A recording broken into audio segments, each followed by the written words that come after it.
കാഞ്ഞങ്ങാട് പ്രായപൂർത്തിയാവാത്ത പെൺകുട്ടിയെ പീഡിപ്പിച്ച കേസിൽ പ്രതികൾ കുറ്റക്കാരാണെന്ന് കോടതി. ഹൊസ്ദുർഗ് അതിവേഗ പ്രത്യേക പോക്സോ കോടതി തിങ്കളാഴ്ച വിധി പറയും. 2024 മെയ് 15-നാണ് കർണാടക സ്വദേശിയായ പ്രതി സലീം 9 വയസ്സുകാരിയെ വീട്ടിൽ നിന്നും തട്ടിക്കൊണ്ടുപോയി പീഡിപ്പിച്ചത്. മാല വിൽക്കാൻ സഹായിച്ച ഇയാളുടെ സഹോദരി കേസിൽ പ്രതിയാണ്. ഷഫീഖ് നസറുള്ള കൂടുതൽ വിവരങ്ങൾ നൽകും. ഷഫീഖ്, എന്താണ് കേസുമായി ബന്ധപ്പെട്ട കോടതിയുടെ മറ്റ് നിരീക്ഷണങ്ങൾ?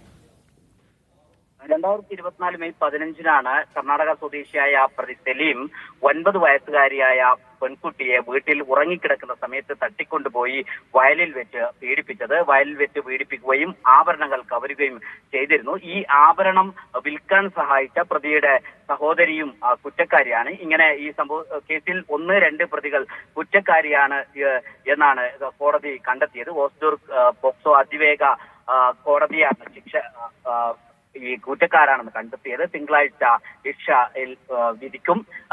ഇത് അപൂർവങ്ങളിൽ അപൂർവമായ കേസാണ്. അതിനാൽ പരമാവധി ശിക്ഷ നൽകണം എന്നാണ് വാദിഭാഗം വാദിച്ചത്. എന്നാൽ പ്രായം ആധിക്യമുള്ള വൃദ്ധരായ മാതാപിതാക്കളുണ്ട്. അതോടൊപ്പം തന്നെ പ്രതി വിവാഹിതരാണ് എന്നതുകൊണ്ട് ഇളവ് നൽകണം എന്ന് പ്രതിഭാഗവും വാദിച്ചിട്ടുണ്ട്. തിങ്കളാഴ്ചയാണ് ഈ കേസിൽ വിധിയുണ്ടാകുക. 2024 നടന്ന സംഭവമാണ്. 9 ദിവസത്തിനുള്ളിൽ തന്നെ ഈ പ്രതിയെ പോലീസ് അന്ന് കസ്റ്റഡിയിലെടുത്തിരുന്നു. ശരി, ഷഫീഖാണ് വിവരങ്ങൾ നൽകിയത്.